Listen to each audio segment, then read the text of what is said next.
Science shows there's a hidden motivation switch located deep in the brain that unlocks a level of motivation more powerful than money, praise, or fame.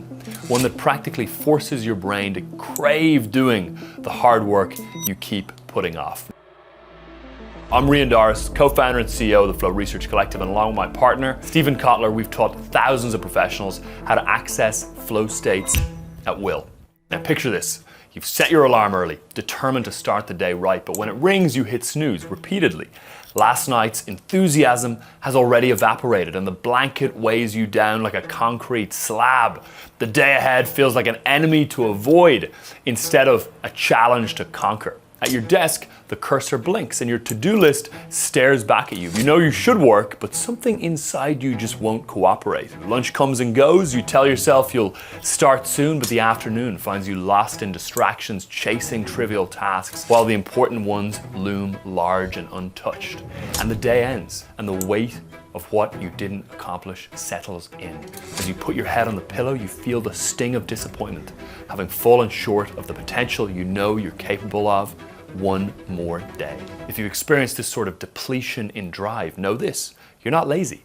Procrastination isn't the problem, and there's nothing abnormal about you. The problem is more than a lack of motivation. Rather, the issue is that you lack a specific type of motivation, which we're going to cover in a moment. And we're going to cover a number of science-backed solutions for how to create limitless motivation to do even the most difficult, laborious work. And it starts with upgrading your fuel source. So there's really two types of motivational fuel. One far outperforms the other. The trouble is, most of us are stuck relying on the weaker of the two. Extrinsic motivation comes from the outside, like money, status, and praise. If your fuel is extrinsic, you act for the sake of a reward. Extrinsic fuel works, but wanes. That's because for the brain, anticipation is more rewarding than attainment. Dopamine, which enhances focus and motivation, surges as we anticipate something and plummets upon that thing's attainment.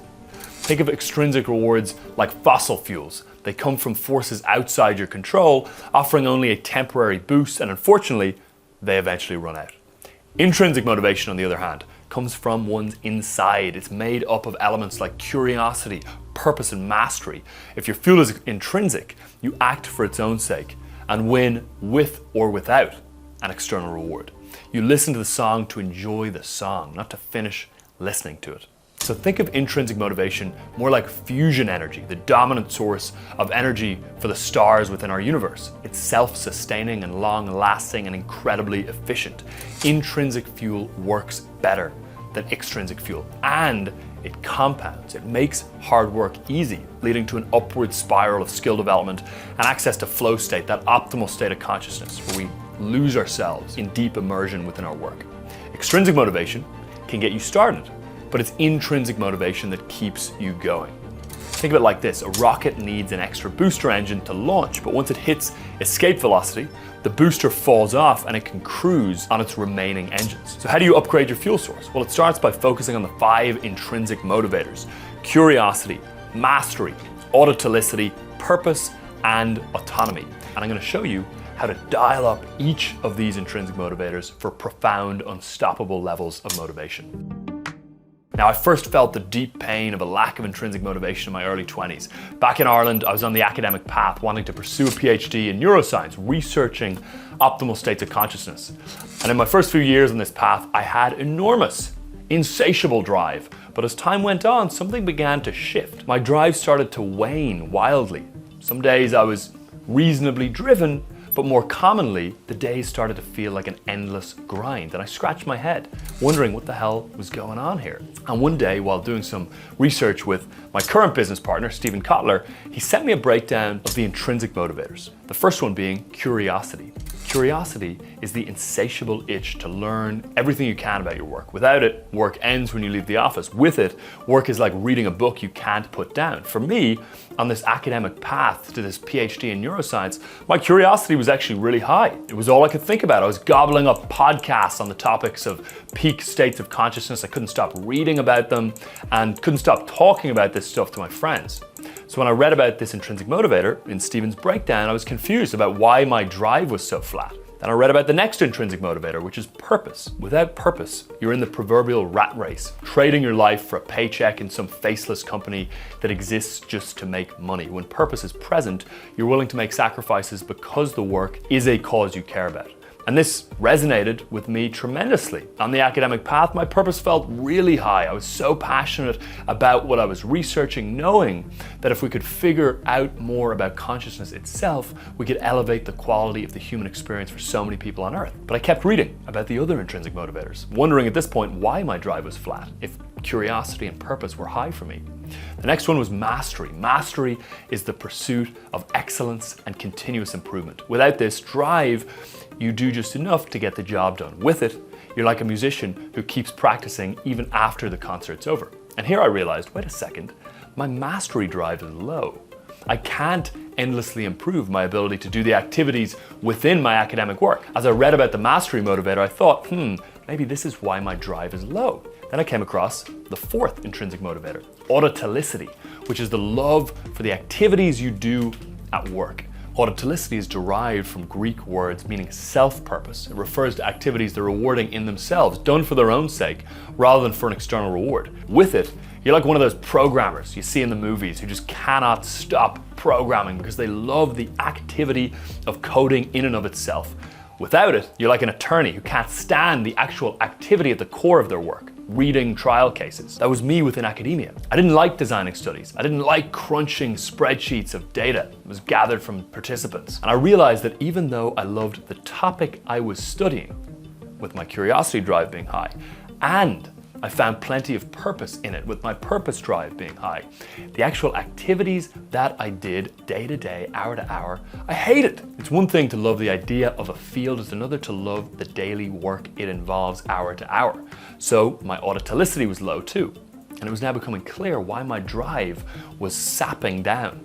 Lastly, the fifth intrinsic motivator that I read about is autonomy, which is the feeling of being in control of the when, the how, and the what of your work. Without it, you feel trapped, like someone else is pulling the strings. With it, you choose what project to work on, how to work on it, and what time of day you do the work. Your work is truly your own. And in academia, for me, autonomy was basically at zero. So I was stuck on the academic hamster wheel with 3 out of my 5 intrinsic motivators flatlining, and the other 2, curiosity and purpose, being confined by the lack of autonomy that I felt. Realizing this clarity was incredibly useful because I could then look for a different pursuit that had just as high a level of curiosity and purpose, but also had high autonomy, mastery, and autotelicity. So I used this framework to identify a critical career shift for me, which was moving from academia to business. I co-founded a neuroscience-based research and training business with my partner Stephen Kotler, where my curiosity and purpose were still just as high, with the study of consciousness and flow state at the core of what we do. But mastery, autotelicity, and autonomy also went through the roof with this career shift. In terms of mastery, I was reading books, learning how to use financial spreadsheets and figuring out how to recruit people. The skill development and mastery possibilities within business had no cap. And any improvement I made improved the business with immediate feedback occurring. I love the startup hustle, the creativity it permitted, and the clear results of the work I put in, which supercharged the autotelicity intrinsic motivator. And finally, I was in charge of when I worked, what I worked on, how I approached it, and how I designed the whole business as we built it. There were no academic guardrails to constrain me. I had full, unbounded autonomy. And within this business, my love for researching optimal states of consciousness found a new expression, one where curiosity, mastery, autotelicity, purpose, and autonomy were finally aligned and dialed up to their maximum degree. Now, why are these intrinsic motivators so powerful, so potent for our drive? Well, first, having high levels in each releases performance-enhancing neurochemicals like norepinephrine, dopamine, and acetylcholine.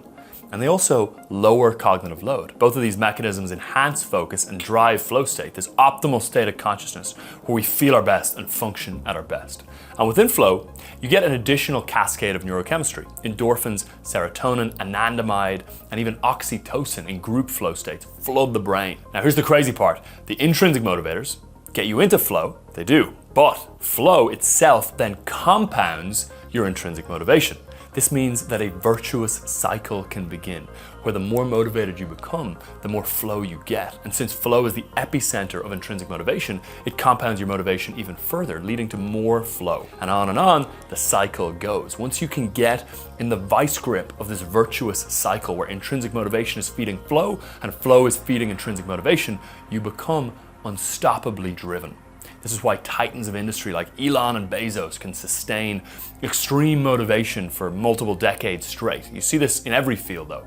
Einstein's lifelong curiosity led to groundbreaking discoveries like the theory of relativity, and Marie Curie's curiosity and purpose led to pioneering radioactivity research and 2 Nobel Prizes. Van Gogh's autotelicity created iconic and celebrated works of art, and athletes like Michael Jordan and Serena Williams were driven by mastery and autonomy, earning Jordan 6 NBA championships and 23 Grand Slam titles for Williams. So what do all these peak performers have in common? Well, their intrinsic motivators are locked in and maxed out consistently, with intrinsic motivation feeding flow and flow feeding intrinsic motivation back, the cycle compounding on itself decade after decade, ratcheting their drive up and up and up over time. So let's dive into these 5 intrinsic motivators and untangle them a little bit more for you in a way that allows you to start thinking about how you can dial each of these 5 up within your professional life to access unstoppable motivation. So curiosity, what you explore. You've likely had times when you're supposed to be doing something else, but your mind keeps wandering to that one fascinating topic. Wherever your mind drifts is a compass to your curiosity. Curiosity is not just wanting to know, it's a feeling of needing to know. And in fact, as Mihai Csikszentmihalyi, the godfather of flow, put it, the flow concept itself was developed as a result of sheer curiosity. It was the fruit of pure research, motivated only by the desire to solve an intriguing puzzle in the mechanism of human behavior. From a neurological perspective, curiosity activates the brain's reward system, releasing dopamine, which increases attention and pleasure in learning.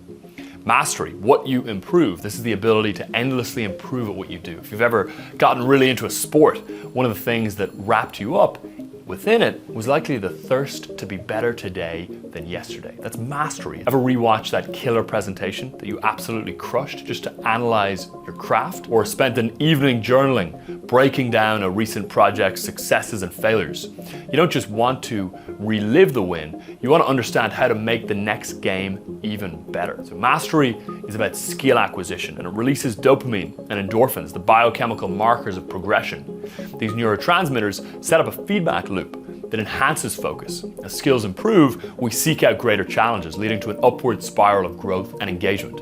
This involves the challenge-skill balance, a trigger for flow state, with flow being the pinnacle of intrinsic motivation. Autotelicity, the third intrinsic motivator, what you love. You know, the feeling of working late, not because you have to, but because you want to. That's autotelicity. The line between work and play starts to blur. Autotelicity is also at the heart of flow state. Indeed, in the original research, back in the 1970s, flow is the stand-in word for autotelic experience or activity.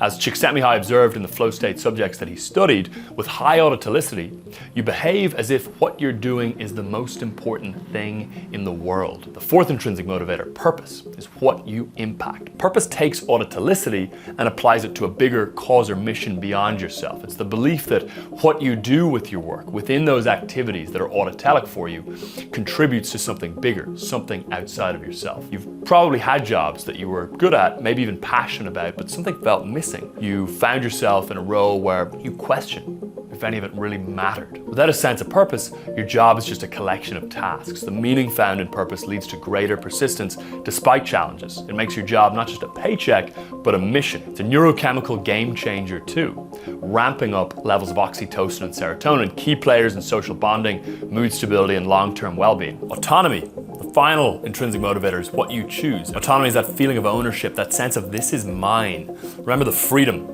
of tackling a project your way without someone micromanaging or controlling or even influencing every step. Think about that side project at your job where there were no strict guidelines, just an objective. You could design it, delegate, decide the approach, and suddenly work felt like play. Well, that's autonomy, being engaged. It's the agency to pursue your curiosities, autotelic activities, and purpose, which all drive up your your focus and increase positive emotion. Our brains are wired to thrive when we have a say in our actions. Now, let's explore exactly how to max out each of your intrinsic motivators so you can harness this kind of power. So first, you want to identify where you currently stand with each intrinsic motivator. With your work in mind, consider how many of these 5 intrinsic motivators are built in and to what extent. Let's take each motivator one at a time again here. So curiosity, how many times over the last 30 days did you have the desire to read, watch, or listen to content related to your work outside of your formal work hours? To boost up your curiosity motivator, if it's low, or if you know it could be higher, you need 2 things. Number 1, leverage from learning. This means that the knowledge you gain as you learn something, it has a positive impact upon your work. You learn something new, implement it, and you can see tangible positive results from having done so. The second thing is immediate feedback from learning, which is a flow trigger. This involves seeing the direct consequences of your applied learning, ideally in real time. Back when I was in academia, I didn't read about study design because if I had, it wouldn't have made a difference. I wouldn't have gotten any better and it wouldn't have actually sped up my progression. However, when I switched to business, I consumed 5 business books a week, and this is because everything I learned and every single model or insight I had resulted in tangible breakthroughs in the business that day, often hours after reading, which then further compounded the curiosity motivator. So for the curiosity motivator to be high, by learning something and applying it to your work, something meaningful has to happen. You need to see a direct coupling between cause, the learning, and effect. If this isn't happening now, change something within your work, such that investing in learning results in the maximum amount of immediate feedback or positive impact and progression possible. Next up is mastery. Looking back at the last month, to what degree did you feel the desire to endlessly improve at the skill set that's required for your work? And to what degree will that make a difference to your ability to succeed at it? So here's how to crank the knob of the mastery drive up. Identify all the skills and sub-skills that will advance your long-term goals at work as a result of you mastering them. Then learn and practice those skills explicitly with deliberate practice, as if you're a professional athlete or musician. That is, practice the skill on the edge of your comfort zone and correct your mistakes continuously until you habituate new behavior on a neurophysiological level. And if you can't actually get better at the skills involved in your work, you may need to consider a career shift entirely, choosing something that has unlimited possibilities for mastery baked deep within it. Now, auditolicity. In the last 30 days, how often did you spontaneously dive into one of the core activities within your work without any obligation, without a deadline or formal work hours or a meeting pushing you? Just you deciding, I kind of feel like doing this now. Another way to assess your auditolicity level is to ask, how often have you found that when you weren't doing one of the main activities within your work, you were craving to do it? In academia, my passion for the day-to-day research tasks was low, but as an entrepreneur, in and outside work hours, I kept working, learning how to do sales and marketing and figuring out how to manage and lead people. So here's the counterintuitive and simple way to boost auditolicity. Don't focus solely on what you like to do in and of itself. Instead, consider a simpler question. What am I good at? Because here's the thing, you're naturally much better at some things than others. You have innate strengths that make certain tasks feel less like work and more like play to you uniquely. And it's easier to build a career around things you are uniquely good at, around strengths, than things you happen to love doing. For example, if all you like doing is playing video games, it might be a little tough to make a viable career out of that. So the key here is to trust that if you do things you're good at, over time, you will forge auditolicity within those activities. That's because the research shows that strengths are a trigger for flow, and the more time you spend in an activity while in flow, the more you come to love that activity. Now, purpose, the next one. So the first thing to do here is a gut check. Ask yourself at a basic level, does the organization I work within or the work I do have an obvious purpose attached to it at all? And secondly, is that a purpose I can get behind and feel good pouring my life force into? If so, it's a good starting point. If not, if you're stuck in a role or with a company that doesn't align with your values or anything you actually find meaningful, you may need to switch careers entirely. However, if there's even a glimmer of purpose that you can connect with in your current work, here's how to amplify it. Positive psychology research shows that a well-articulated purpose and a clear correlation between that purpose and your work drive up both motivation and job satisfaction. So start by distilling your life's mission into one laser-focused sentence. For instance, advance technological innovation for global good.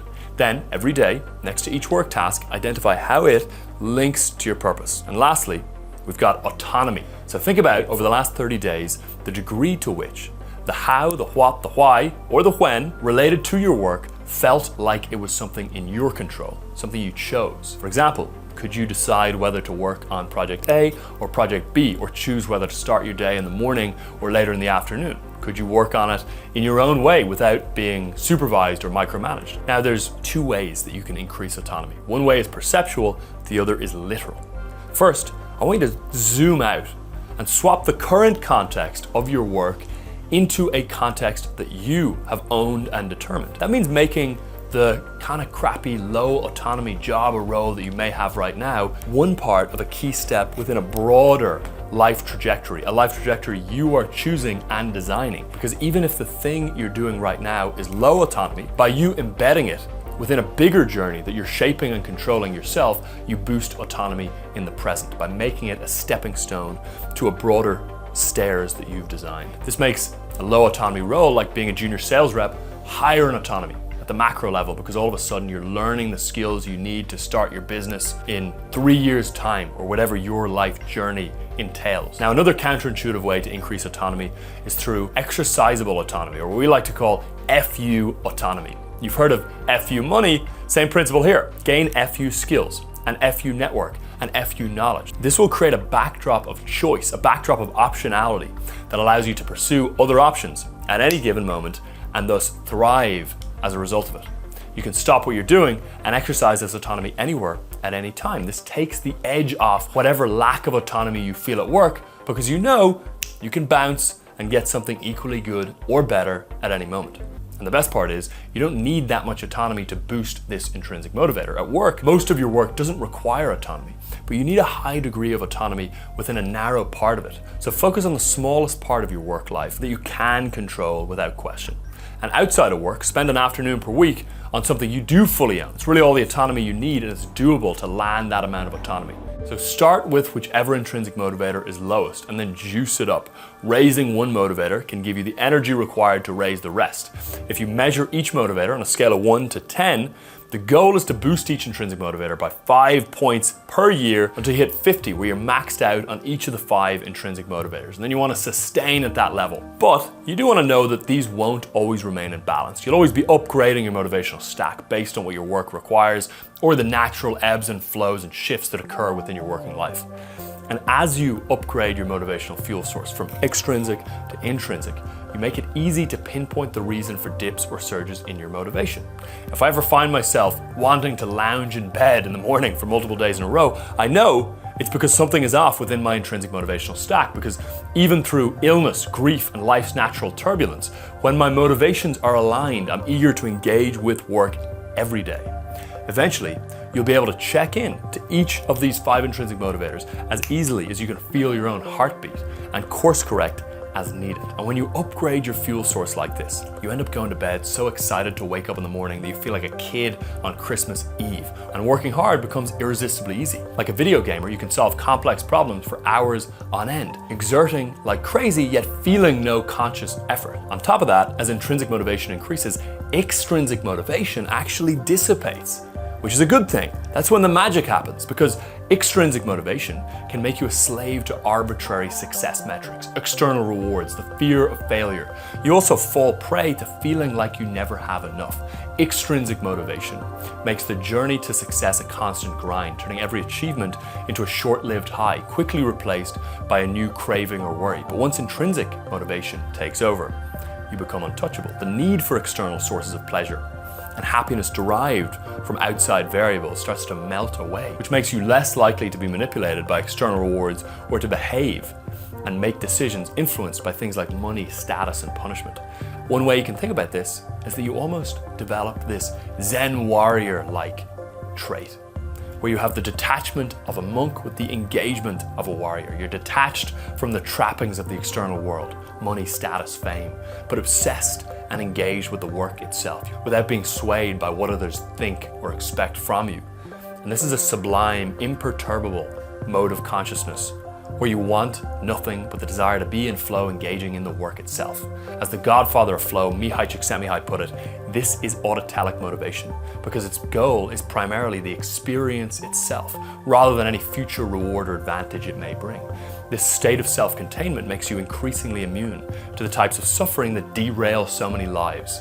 The intrinsically motivated monk-like warriors chase mastery over money, purpose over position, autotelicity over applause, curiosity over conformity, and autonomy over approval. But as you level up your intrinsic motivation, you'll tap into flow state with way more frequency. But to cleanly enter and exit flow every day without burning out, it also requires mastering the flow cycle. You can click here to learn how.